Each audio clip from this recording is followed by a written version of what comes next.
On a dry and distant planet far from any green world, the land stretched wide and broken.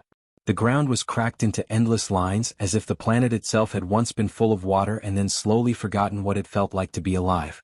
The sky was pale and bright, with a harsh light that offered no comfort.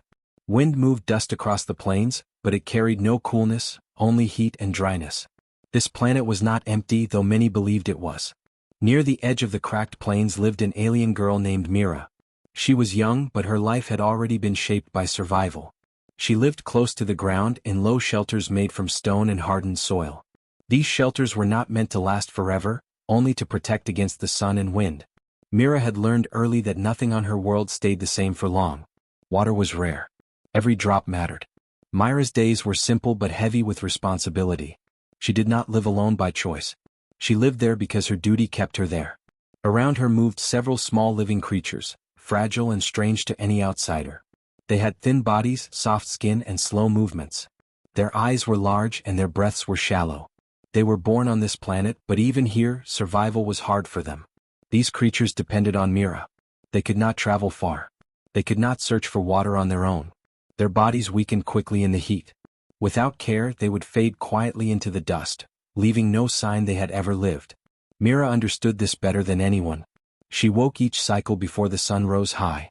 She checked the creatures first, touching them gently, feeling their warmth and movement. She watched their breathing.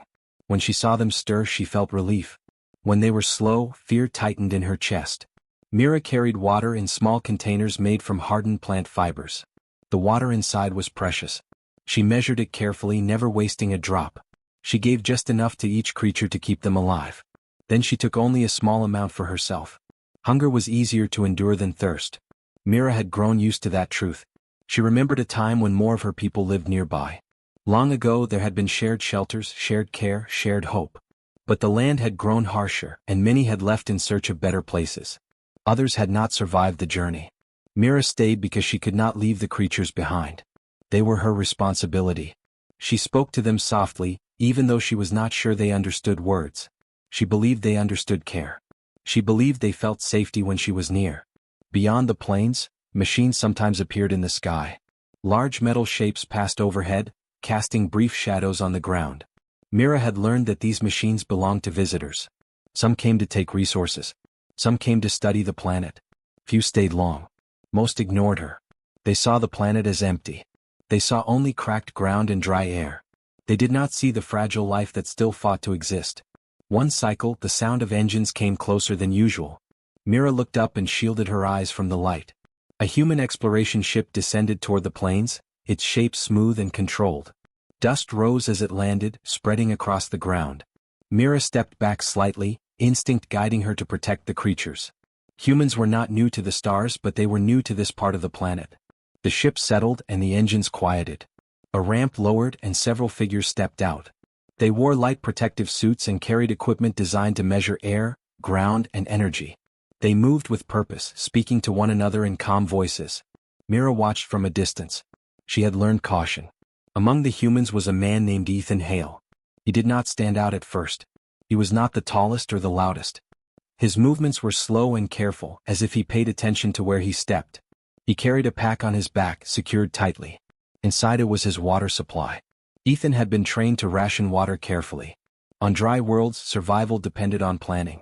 His water was meant to last him through the mission with no extra. He understood the rules and followed them. As the team began their work, they spread out across the plains. They placed sensors into the ground and scanned the air. They talked about minerals, pressure, and history. To them, the planet was a place to understand, not a place to live. Ethan walked slightly apart from the others. He looked down often, noticing small details others ignored. He saw patterns in the cracks. He saw marks in the dust that suggested movement. He noticed that the planet was not as empty as it seemed. That was when he saw Mira. She stood near her shelter, still and watchful. The creatures gathered close to her, sensing the presence of strangers. Mira did not hide, but she did not approach either. Her posture was calm but ready. Ethan stopped. He did not reach for a tool or weapon. He simply stood and observed. He noticed how thin Mira looked, how careful her movements were. He noticed the creatures at her feet and how she positioned herself between them and the humans. Ethan felt something tighten inside him. He knew that look. It was the look of someone protecting something fragile. The rest of the human team continued working, unaware of the silent exchange happening at the edge of the plains. Ethan did not call out to them. He did not want to scare her or the creatures. Instead, he took a step back. Mira noticed that. She had expected fear, command, or dismissal. She had seen those reactions before from other visitors. This human did none of those things. He simply gave space. Mira remained still, watching him closely. She felt no sudden threat, but she did not relax. Trust was not something she gave easily. Ethan turned slightly and returned to his work area, but his thoughts stayed with what he had seen.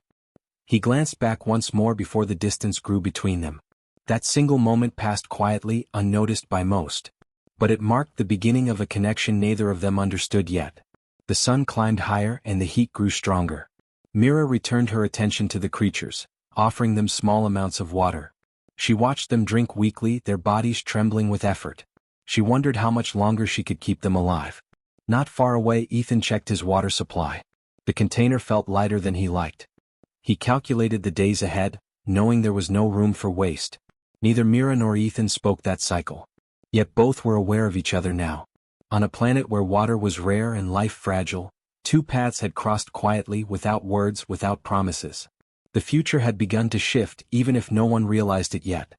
The heat grew stronger with each passing cycle on the dry planet, pressing down like a heavy hand that never lifted. The sky stayed clear and bright, but the light brought no comfort. It burned the ground until the cracked plains seemed to glow. Even the shadows felt warm, offering no true shelter. Mira felt the change in the air as soon as she woke each cycle. Her throat felt dry before she even moved, and her skin felt tight from the lack of moisture. Her creatures suffered more than she did. They no longer followed her closely when she moved. Instead, they stayed curled near the shelter, their small bodies pressed against the cooler stone. Their eyes looked dull and their movements were slow. When Mira brought water, they drank eagerly, but their strength did not return. She watched them carefully, counting their breaths, feeling their weak pulses under her fingers. Mira rationed water with painful care. She poured small amounts into shallow containers, letting each creature drink in turn. She waited, hoping to see signs of recovery, but the heat stole the water from their bodies too fast. Each cycle they needed more than she could give. Mira knew this truth even if she did not want to admit it. Visitors passed through the region often now. Some came in armored vehicles. Others walked in protective suits. They studied the land, gathered samples, and spoke of resources and data.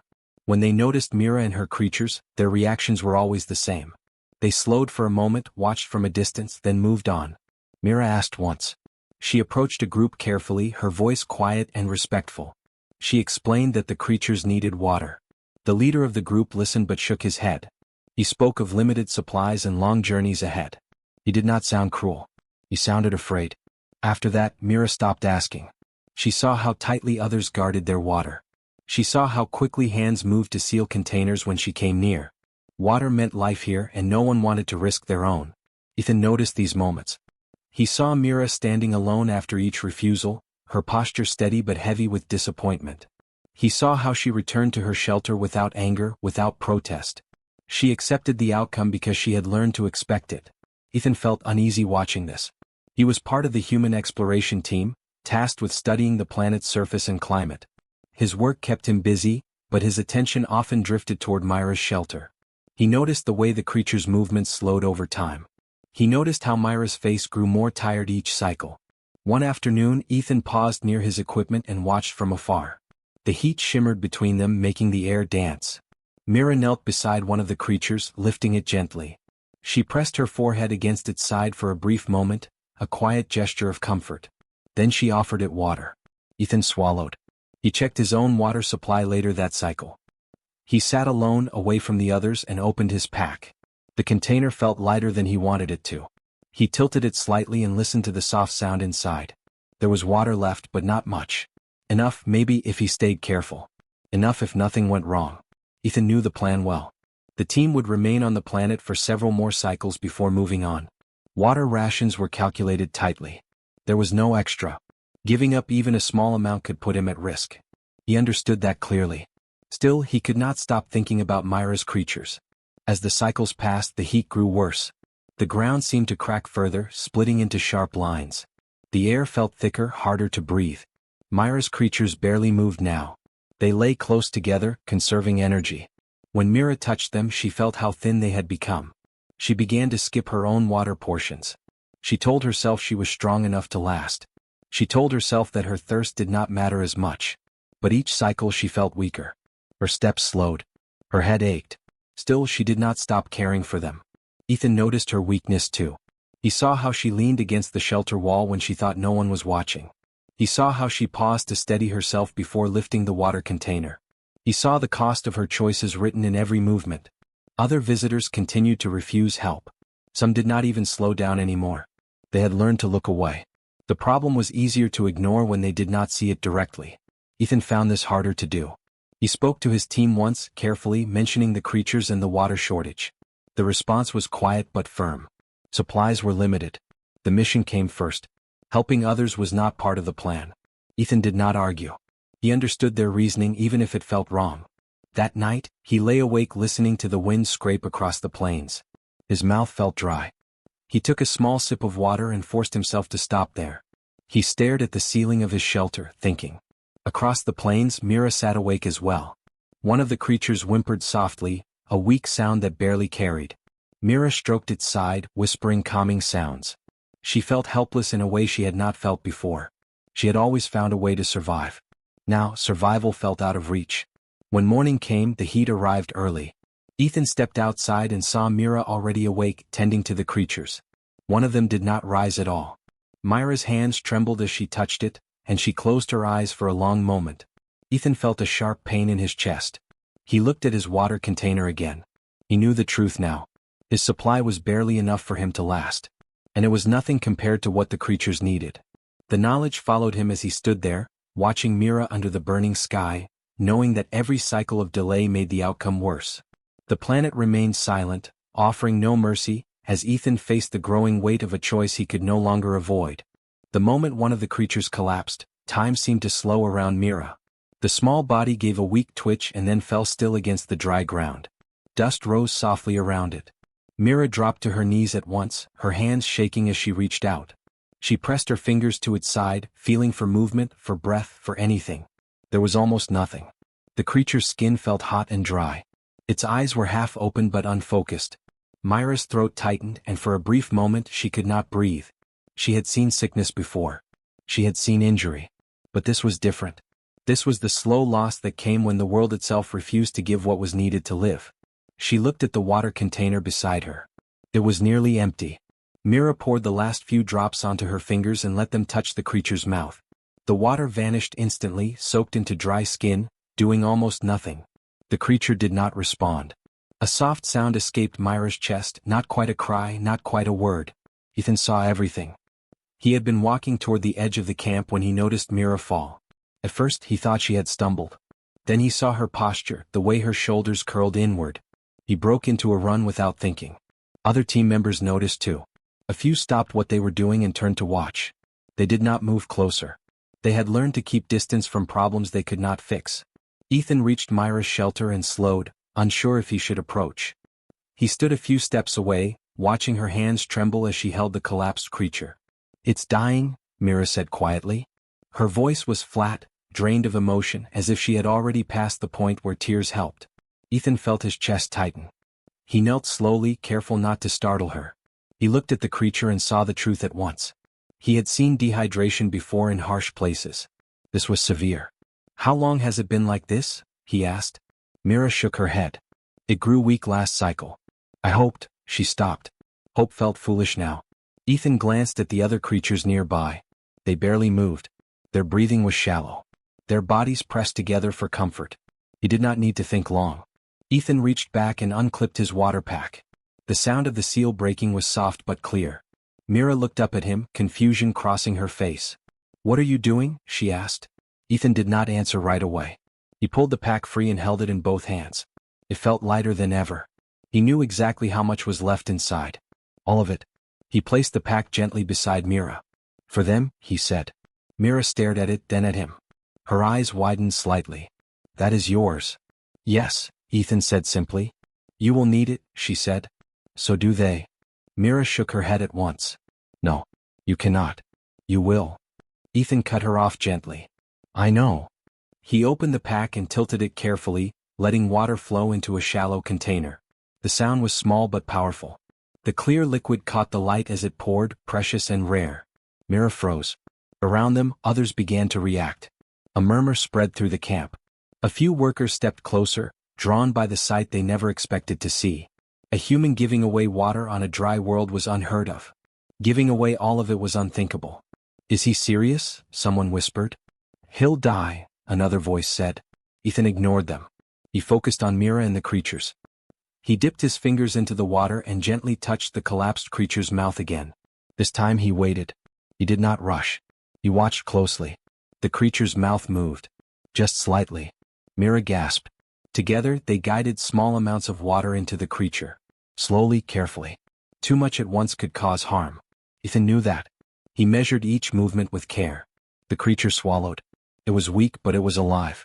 Myra's hands began to shake harder, not from fear now, but from something else.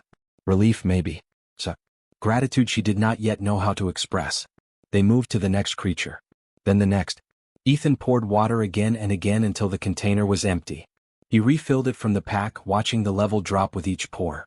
He did not look away. He did not hesitate. Others stared openly now. An alien technician stepped forward, eyes wide. "You gave her everything," he said. Ethan nodded once. "Yes." "What will you drink?" Ethan shrugged slightly. "I'll manage." The technician stared at him, then shook his head slowly, as if trying to understand something that did not fit his view of survival. Mira finally found her voice. "Why?" she asked. Ethan paused. He looked at the creatures, now breathing more evenly, their bodies no longer fully limp.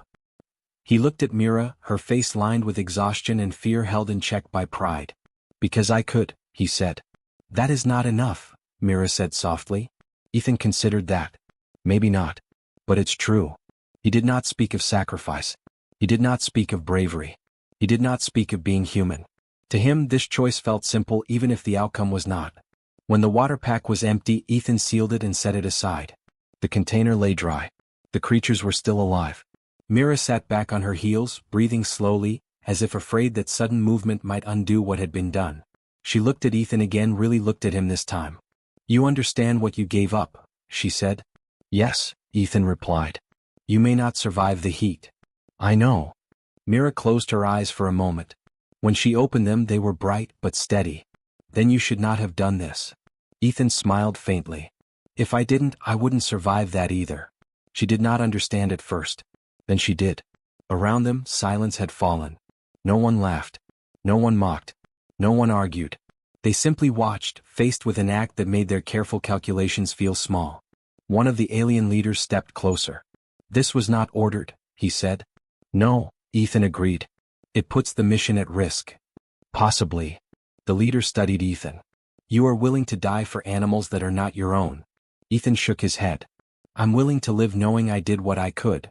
That answer spread through the group like heat through metal. Mira placed a hand over her chest, a gesture of respect from her people. "You have saved them," she said. "You have saved me." Ethan shook his head gently. "Just helping."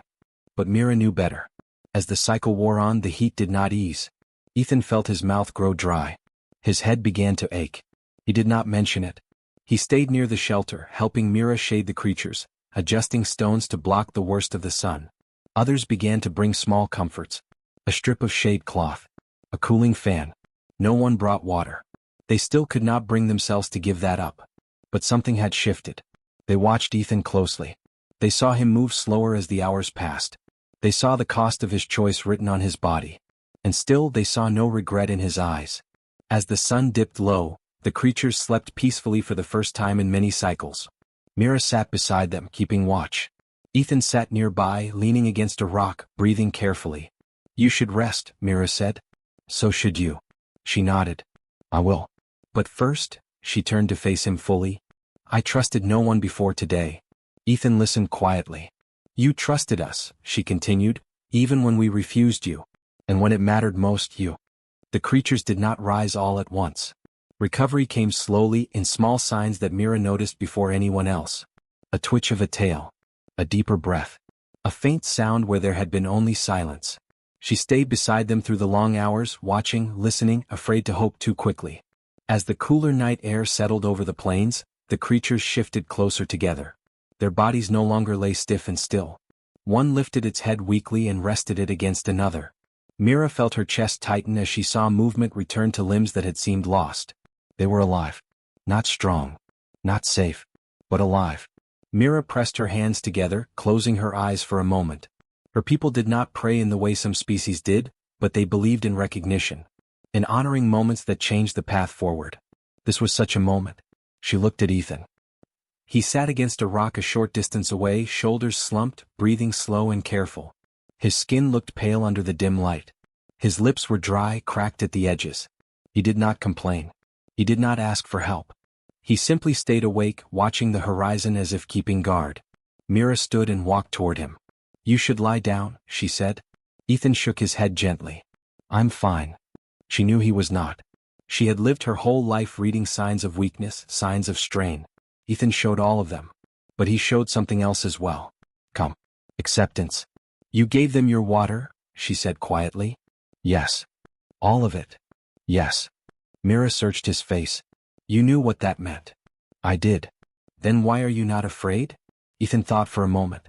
"I am," he said honestly. "But fear doesn't decide what's right." Mira absorbed that in silence. Behind them, others watched. The alien leaders had gathered nearby, speaking in low voices. Their eyes kept returning to the shelter, to the creatures resting under makeshift shade, to the human who had given everything without being asked. One of the leaders, a tall figure named Rollin, stepped forward. He had overseen many expeditions. He had seen species abandon each other for less. "You understand," Rollin said to Ethan, "that your action was not logical." Ethan nodded. "I understand. You placed yourself at great risk." "Yes." "You did not gain status or reward." Ethan shrugged slightly. "I didn't do it for that." Rollin looked unsettled. "Then why?" Ethan met his gaze. "Because life mattered more than comfort." That answer spread through the gathered leaders like a quiet shock. They exchanged looks, uncertain how to respond. Rollin turned to Mira. "Is it true?" he asked. "Would the creatures have died without his water?" Mira did not hesitate. "Yes." "And you asked others for help?" "Yes." "They refused." "Yes." Rollin looked back at Ethan. "And you gave water freely?" "Yes." Silence followed. The leaders had long believed humans survived through stubbornness, through competition, through a sharp focus on their own kind. They believed humans endured harsh worlds by placing themselves first. That belief made sense. It fit what they thought survival required. But what they had seen did not fit. One leader spoke softly. "He weakened himself." Another replied, "And strengthened others." A third said, "That is not how predators behave." Mira listened as they spoke. She felt a strange warmth grow inside her. Not pride exactly. Something deeper. Understanding. She returned to the creatures as dawn approached. Light touched the plains again, softer now. One creature stirred and pushed itself upright. Another followed. Their movements were slow but steady. Mira let out a breath she had been holding for too long. "They will live," she said. Ethan smiled faintly but said nothing. Rollin watched the scene carefully. He stepped closer to Ethan. "You have changed something," he said. Ethan frowned slightly. "I only helped." Rollin shook his head. "You showed us a flaw in our thinking." Ethan waited. "We believed humans were dangerous because they were selfish," Rollin continued. "We believed they would take what they needed and leave nothing behind." "And now?" Ethan asked. "And now we see a different danger," Rollin said slowly. "The danger of underestimating kindness." That word hung in the air. Kindness. It was not a concept most leaders valued during expansion or survival planning. It was seen as weakness, as risk. And yet, without it, the creatures would be dead. Rollin turned to the others. "Bring water," he ordered. There was hesitation. "For the human," he clarified. This time they moved. A container was brought and set beside Ethan. He looked at it, surprised. "You don't owe me anything," he said. Rollin answered firmly. "We owe life something."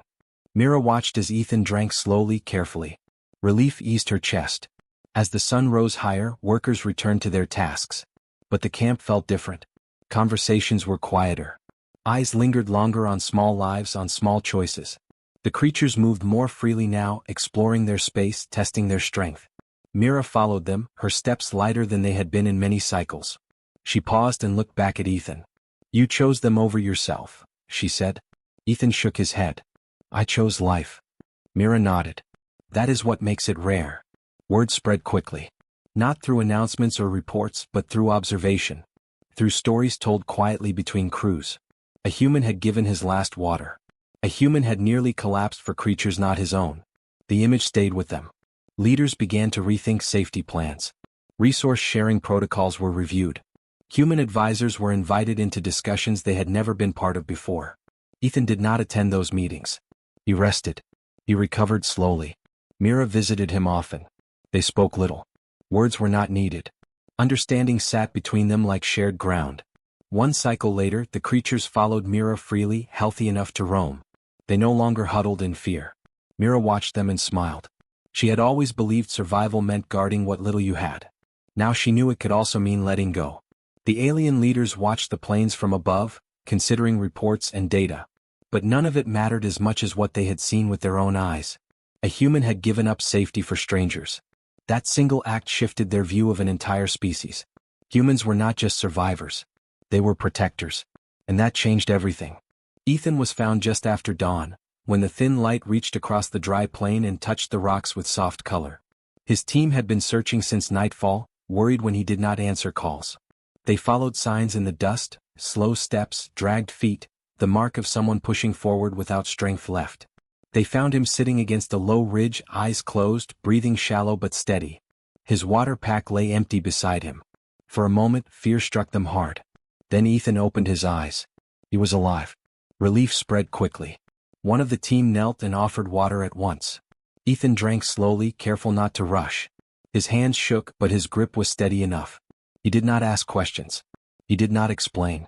He only nodded once as if saying thank you was enough. As strength returned in small pieces, the team helped him stand and guided him back toward camp. Along the way, Ethan looked toward Myra's shelter. He saw her standing there, surrounded by her creatures, all moving now, all alive. Mira met his gaze. She pressed her hand to her chest again, the same sign of respect she had shown before. Ethan returned a small nod. No words passed between them. None were needed. News spread quickly after that. Not through official channels at first, but through stories. Workers talked while resting. Leaders spoke quietly among themselves. The same words returned again and again. He gave his last water. For creatures not his own. He did not ask permission. He did not ask reward. Alien leaders called a meeting before the next cycle ended. Mira was invited. Ethan was asked to attend but declined. He was still recovering and he did not like attention. The leaders accepted this without argument. During the meeting, the story was told again step by step. Each detail was examined. Each choice was questioned. But the outcome remained the same. Without Ethan's action, the creatures would have died. Without the creatures, Mira would have been alone again. Without that moment, nothing would have changed. One leader spoke what many had been thinking. We believed humans would always choose themselves first. Another answered, we were wrong. From that point on, humans were treated differently. Not as threats. Not as rivals. But as beings capable of sacrifice without command. That reputation spread beyond the planet, carried by reports, by travelers, by memory. Ethan returned to work when he was able. He did not gain rank. He did not receive medals. He did not want them. He simply continued his tasks, checking equipment, logging data, helping where needed. People noticed him more now. Some greeted him with respect. Some with curiosity. Some with quiet gratitude. Ethan treated them all the same as before. Mira continued caring for her creatures. They followed her closely now, stronger, playful in their own way. She no longer feared losing them to thirst. Water access had improved. Sharing rules had changed. Sometimes she saw Ethan from a distance. Sometimes they spoke briefly. Simple words. Calm tones. Their connection did not fade even without constant contact. Mira thought often about that day. About the moment she realized a stranger valued life as much as she did. That understanding stayed with her. It shaped how she saw the galaxy. Humans did not survive by taking alone. They survived by choosing when to give. Other species began to remember that. Slowly, carefully, the idea took root. That strength was not only found in armor or numbers or power. Sometimes strength was found in an empty water pack. Ethan never spoke of what he had done. If asked, he said only that he had made a choice. For him it was enough. For the galaxy it was not forgotten. One simple choice had changed how many species viewed humanity, not as conquerors or survivors, but as protectors of life itself. And that truth carried forward, long after the dust settled.